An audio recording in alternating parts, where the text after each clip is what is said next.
Bonjour, nous sommes heureux, nous jésuites du Châtelard, de vous retrouver en ce carême 2023 pour 2022 pour lire ensemble l'évangile du premier dimanche de carême, c'est-à-dire du 6 mars, dimanche 6 mars. Alors nous sommes réunis autour de la table, donc Jean-Luc Fabre, Michel Kobic, Pierre-Laurence Frings et moi-même, Jean-Marc Furnon, qui sommes là aujourd'hui. Et nous allons ensemble, avec vous, lire cet évangile du premier dimanche de carême dans Saint Luc. Dans un premier temps, comme nous le faisions précédemment, nous allons le lire.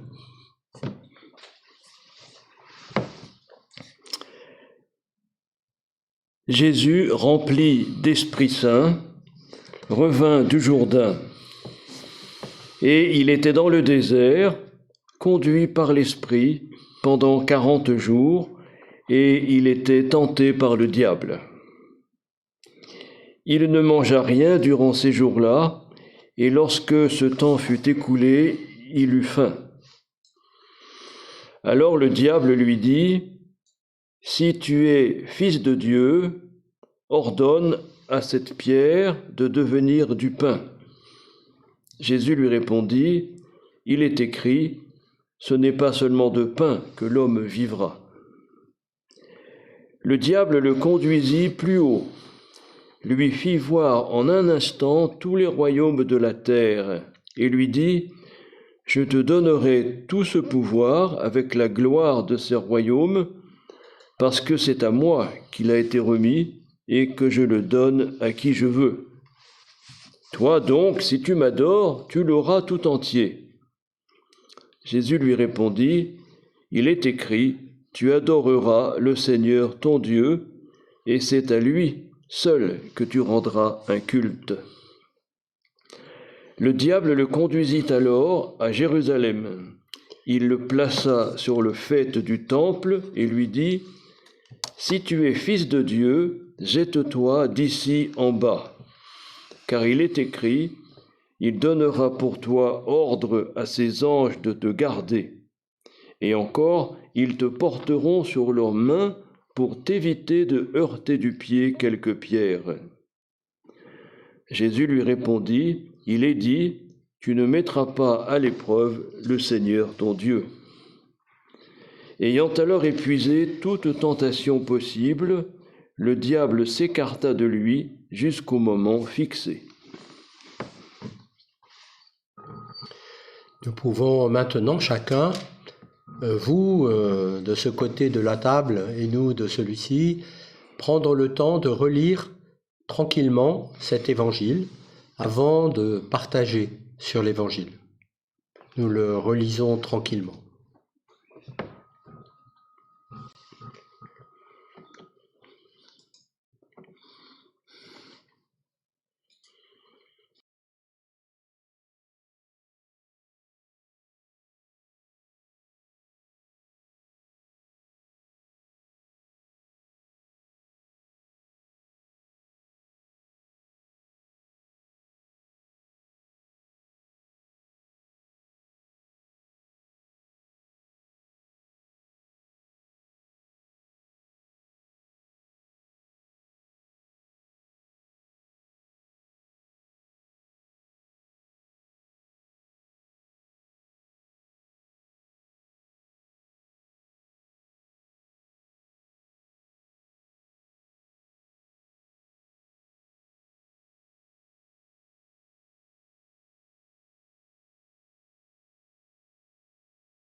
Bon, donc maintenant, autour de cette table, partager quelque chose qui nous retient dans cet évangile.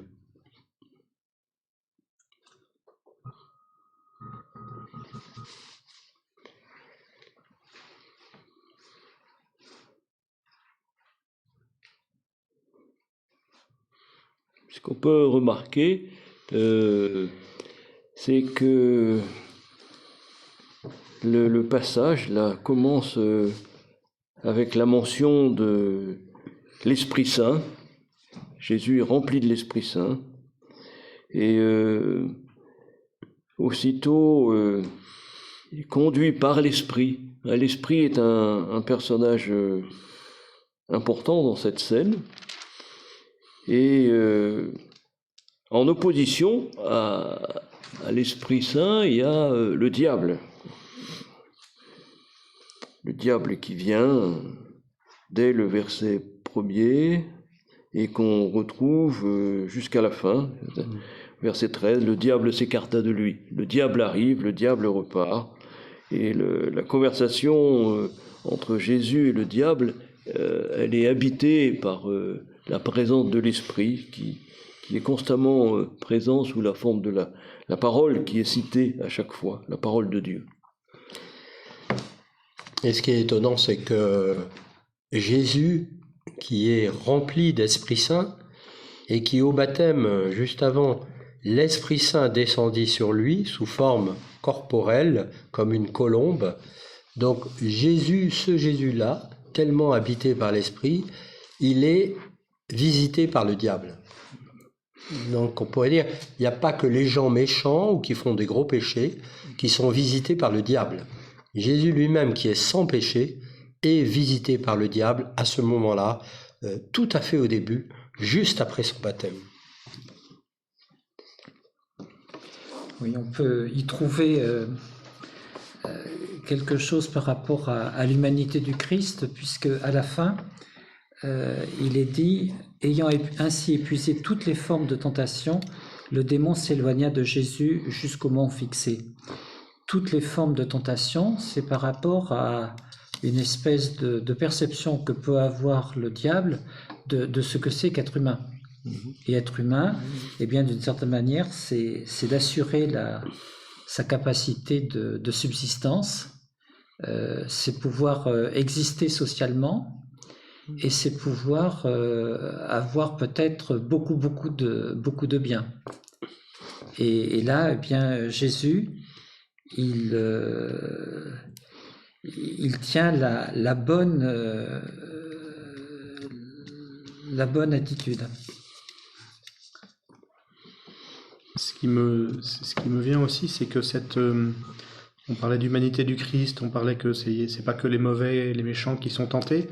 Et du coup, une manière de comprendre ce texte, c'est aussi d'entendre que le diable n'est pas une personne en face de Jésus, c'est de l'ordre de pensées qui lui viennent de l'intérieur, de la même manière que des pensées nous viennent de l'intérieur.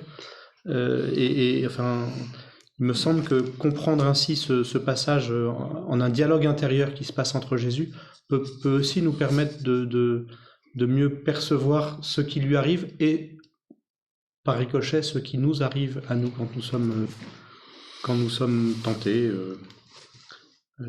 nous qui sommes également remplis d'Esprit Saint.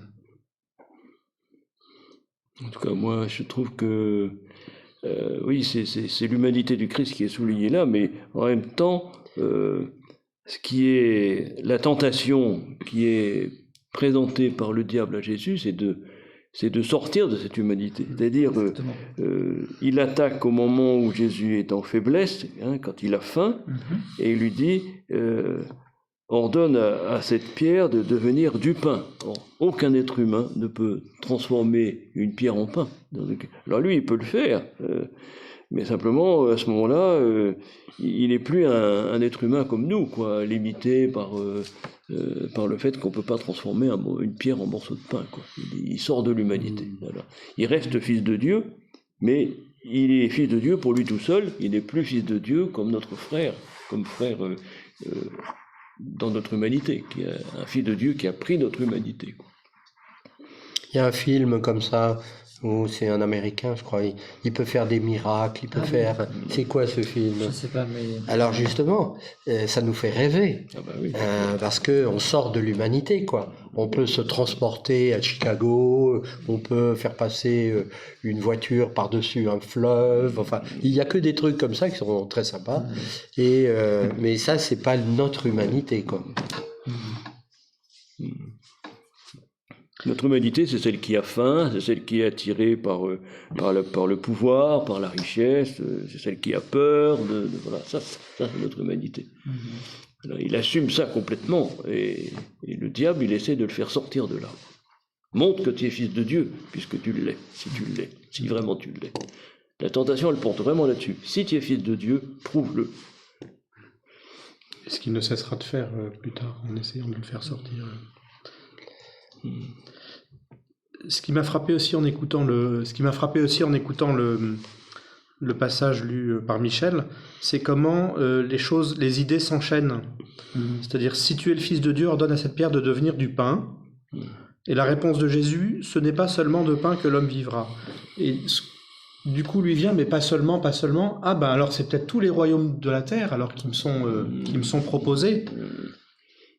Et à ce moment-là, la réponse qui vient à Jésus, c'est « Tu adoreras le Seigneur ton Dieu ». Et c'est à lui que tu rendras un culte, et du coup, ça le projette sur le lieu du culte à Dieu, à savoir le temple. Et donc, il y a finalement à chaque fois une réponse juste qui amène une tentation à l'endroit même où la réponse était juste. Et j'avais pas perçu cela. Enfin, ça me vient ou ça me revient en l'écoutant. En tout cas, c'est intéressant que ça se termine à Jérusalem, parce que c'est à Jérusalem qu'aura lieu la passion, quoi. De même, la fin, ayant ainsi épuisé toute tentation, le diable s'éloigna de lui jusqu'au moment favorable. Quel est ce moment? Gethsémani? Gethsémani, peut-être. Tout à fait. Donc, le moment où il va être tout à fait à la fin de sa vie. Et même la croix. Et même la croix. Très fortement tenté. Descends de la croix. Montre que tu es fils de Dieu, descends de la croix. Oui. Alors, ce n'est pas de pain seul que vivra l'homme. Alors, Jésus ne dit pas tout. Est-ce que dans Saint Marc ou dans Saint Matthieu plutôt, on entend ce n'est pas seulement de pain que l'homme vit, mais de toute parole qui sort de la bouche de Dieu. Donc Dieu est indiqué. Ici, non. Ce n'est pas de pain seul que l'homme vivra. Alors, de quoi est-ce qu'on vit? Pas seulement de pain, aussi de pain. Mais on pourrait dire de parole de Dieu. Alors, il ne le dit pas. Enfin, dans l'Évangile, c'est ouvert, quoi. En tout cas, ce qu'il dit, c'est l'homme ne vit pas seulement de pain, c'est-à-dire il ne vit pas seulement de son humanité et de ses besoins, quoi. Il vit aussi du désir de Dieu qui est en lui, qui est un désir à la fois de lui vers Dieu et le désir de Dieu vers l'homme, quoi. Voilà. C'est ça qui nous fait vivre. Alors, il vit de l'Esprit Saint, quoi. Voilà. Il vit de cette relation intime qui s'installe, qui s'inscrit en nous par le fait qu'il a pris notre humanité. Il vit du désir qui est en lui, du désir de Dieu qui est en lui. Pas seulement de pain. Voilà. Pas seulement des choses, quoi. Alors c'est vrai que c'est la parole, mais de fait, Marc ne le dit pas. Là, c'est Luc. Hein. Pardon, Luc, oui. Luc ne le dit pas. Il y a autre chose, alors là aussi, c'est qu'il y avait 3 mots grecs pour parler de la vie. Il y a la vie qui est la vie biologique, la bios. Il y a la vie divine, la vie de tous les êtres qui est la zoé. Et entre, il y a cette vie de l'individuation, du devenir soi, d'être reconnu qui est la psyché. Et on voit que d'une certaine manière, le diable ou les pensées diaboliques travaillent à ces trois niveaux, c'est-à-dire au niveau de... Oui, tout à fait. Et que quelque part, à travers ça, on découvre aussi ce qu'est la vie en plénitude. Ce qu'est la vie en plénitude. C'est vrai ça. Tout à fait. Et la manière qu'a justement Jésus d'être vraiment humain, parce que d'une certaine manière, c'est lui qui est vraiment humain. Mais vous croyez qu'il a été tenté 40 jours? Parce que j'ai du mal à comprendre. Il était mené par l'Esprit à travers le désert durant 40 jours, tenté par le diable. Non, moi, c'est pas ça. Tu as quoi? Moi, j'ai conduit dans le désert, conduit par l'Esprit, pendant 40 jours, et il était tenté... Ah bah oui, c'est ça que ça veut dire. Oui, et il là... était tenté par le diable. On a l'impression que c'était pendant les 40 jours, oui. Alors, là, c'est mis à l'épreuve. Est-ce que mettre à l'épreuve ou tenter, c'est la même chose? En tout cas, ce qui est certain, c'est qu'il cherche à ce qu'il y ait un moment de fragilité. Là, c'est comme le moment favorable qui viendra à la fin. C'est-à-dire que notre humanité, elle n'est pas un long fleuve tranquille. Il y a des moments qui sont des moments importants où des choses peuvent aller dans un sens ou dans l'autre. Non, je disais ça parce que finalement, on peut penser que le diable lui a tourné autour pendant un bon moment. Oui. C'est pas juste une fois. Non, enfin, là, je veux dire, c'est... Il l'avait dans le collimateur. Voilà, comme dit saint Ignace, il fait le tour de la citadelle, Exactement. il voit où est le point faible, et c'est là qu'il attaque. Jésus a faim. Tac. Mais alors moi, les 40 jours, je l'associais plutôt aux 40 jours, souvenir de 40 ans. Les 40 ans dans le désert du peuple d'Israël, quoi. Les 40 ans pendant lesquels le peuple d'Israël marche dans le désert. J'associais ces deux événements, ces deux 40-là. C'est 40 jours, 40 ans dans le désert. C'est une manière de revivre l'exode de son peuple, quoi. Mais comment comprendre aussi que Jésus pourrait ne pas être insensible aux tentations? Parce que sinon, c'est pas une tentation. Oui. Si on n'est pas sensible. Alors, par exemple, dans la 3e, au verset 9, il le mena à Jérusalem, le plaça sur le pinacle du temple. Bon, le pinacle du temple, c'est un endroit du temple qui est le plus élevé, un angle, au-dessus du sol. On peut dire, je sais pas, il y a peut-être 80 mètres, enfin, c'est très très haut. Donc on peut se tuer quand même. Alors, si tu es fils de Dieu, jette-toi d'ici en bas, car il est écrit, il donnera pour toi des ordres à ses anges, afin qu'ils te gardent. Alors, là, la tentation, c'est en fait de faire la une du 20h au journal télévisé de Jérusalem. Il a sauté du haut du pinacle et les anges l'ont rattrapé. Excusez-nous, nos reporters sont arrivés trop tard. Mais il peut être atteint, quoi. Alors, a fortiori, nous. Et avec le démarrage, si tu es fils de Dieu, donc cette mise en cause, si vraiment Dieu t'aime, et s'il y a un Dieu, voilà, nous entendons ça. Oui. Prouver qu'il y a vraiment ça. Puis ça fait écho à la parole qu'il a entendue au baptême, tu es mon fils. Bien sûr, oui. Et donc qu'est-ce que j'en fais? Qu'est-ce que je fais? Finalement, qu'est-ce que ça veut dire être fils de Dieu? Et sans doute, effectivement, la tentation de est-ce que c'est pour moi que je suis fils de Dieu, ou est-ce que c'est pour... Oui, il va vraiment... Qu'est-ce que ça veut dire, quoi? Oui, c'est comme chacun d'entre nous, il va l'attaquer sur son identité, ce qu'il a reçu du Père, de Dieu, quoi.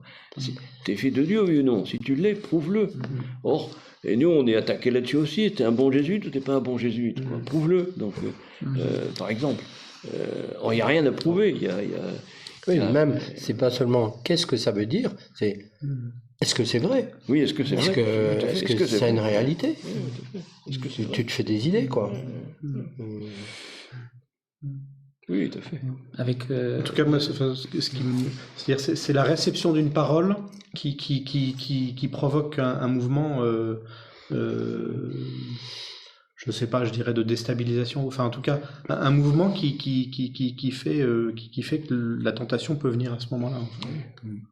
Oui. Une parole reçue. Oui, et je pense en même temps, là on parle de l'identité du Fils, mais c'est en même temps une identité mission. C'est-à-dire que d'une manière ou d'une autre, le Christ, il est dans la nécessité d'exprimer son identité.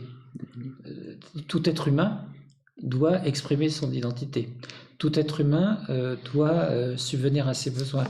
Tout être humain doit pouvoir s'inscrire dans l'humanité. Et du coup, un des lieux de fragilité, je pense, du Christ, c'est bien la manière qu'il aura de mener sa mission, en plus de la dimension de son identité relationnelle avec son Père. Parce que c'est ça aussi qui est surprenant, c'est que généralement avec les autres évangiles, les tentations ne sont pas dans cet ordre. Alors que Luc met la tentation de la démonstration au terme. Alors c'est vrai qu'elle se termine à Jérusalem.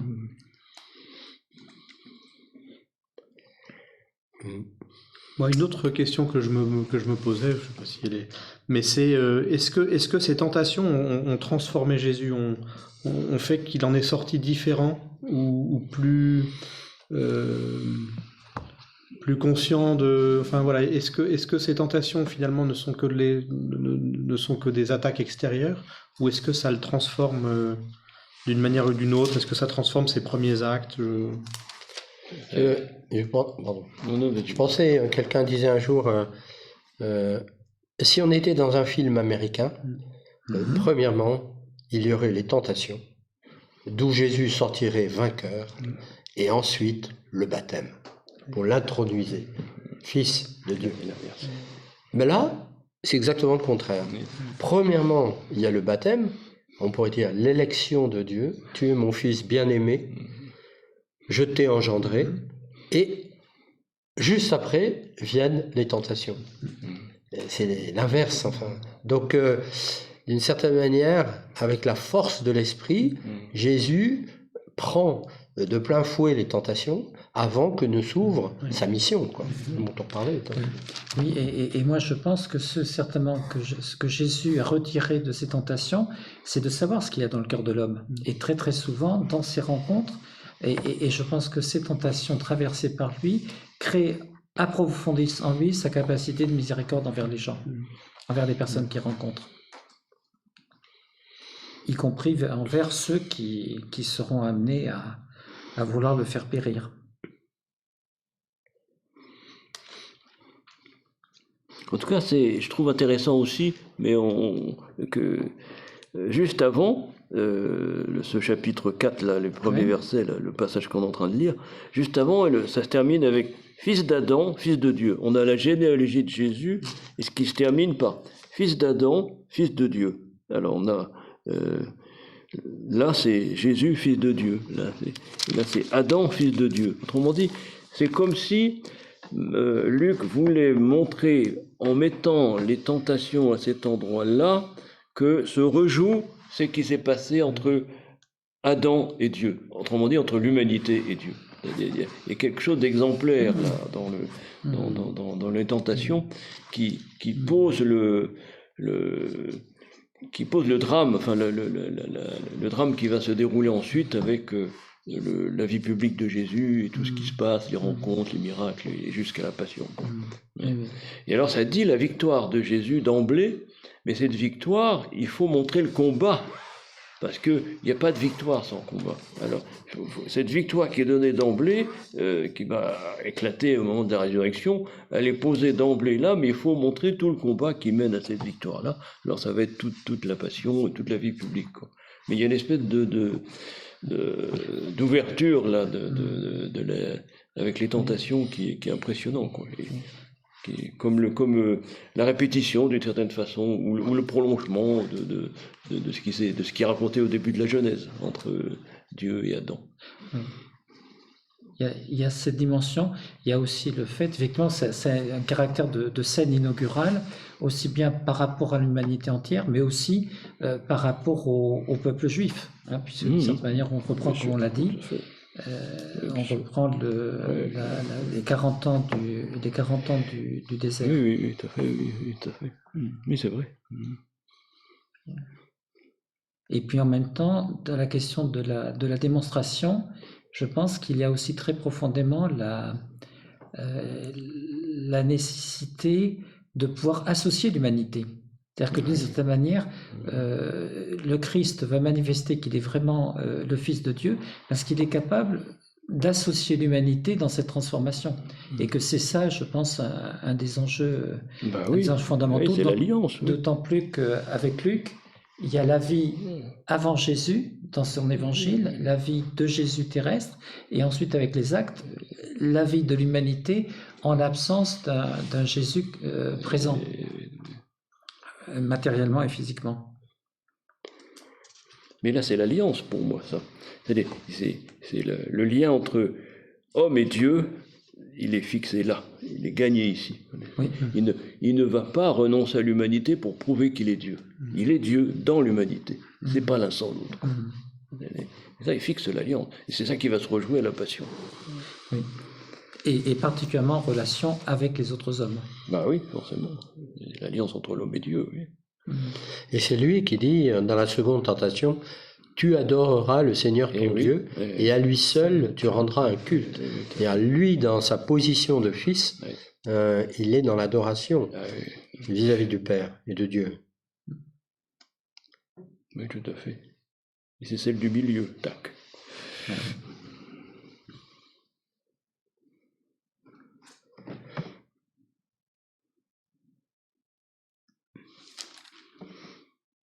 Le mensonge du Satan. Je te donnerai tout ce pouvoir, car c'est à moi qu'il a été remis. Le mensonge de Satan. Alors, je ne sais pas si ça rentre tout à fait, mais le fait est que Jésus ne répond que par des versets bibliques. Ah oui, tout à fait. Bien sûr. Là aussi, c'est assez en lien avec ce que recommande Ignace, qui est de ne pas traiter avec l'ennemi de la nature humaine, et de rompre tout de suite. Oui, tout à fait. Et d'opposer la parole de Dieu, un élément de raison pour continuer à être sur son chemin. Oui, c'est capital. Oui, mais il faut le souligner aussi, ça, parce que c'est vrai. Ce que je trouve aussi intéressant, c'est que ça a une fin. Oui. Le passage a une fin. Ayant épuisé toute tentation possible, on pourrait imaginer dans nos existences, toute tentation possible, ça nous prend toute notre vie. Mais en fait, à chaque fois, il y a une fin, quoi. Quand on résiste, voilà, c'est pas non plus quand il dit tout pouvoir m'a été donné. Tu disais quel immense mensonge, mais effectivement, en fait, il n'a que le mensonge. Il n'a que le pouvoir qu'on lui donne. Que le pouvoir qu'on lui donne, et voilà, il s'en va, il s'écarte. Et c'est pas Jésus, enfin, c'est étonnant d'ailleurs, c'est le diable qui s'écarte. Oui, c'est lui qui parle. Jésus reste là. Ouais. Voilà, tout a une fin. Donc nous-mêmes, nous allons mettre fin à cet entretien, à cet échange, à cette lecture partagée de l'Évangile sur l'Évangile du premier dimanche de Carême de l'année 2022, dans Saint Luc, chapitre 4, versets 1 à 13. Vous pouvez, de votre côté, rester à méditer tranquillement sur tel ou tel aspect que vous retenez, le ruminer. Qu'est-ce qu'il dit? Qu'est-ce qu'il vous dit? Et qu'est-ce que vous dites à Dieu dans la prière, à Jésus, après cette méditation de l'Écriture? Nous nous retrouverons dimanche prochain, deuxième dimanche de Carême, pour lire ensemble l'Évangile du deuxième dimanche de Carême. Et avec les jésuites du Châtelard qui sont là, je vous souhaite une bonne semaine de Carême.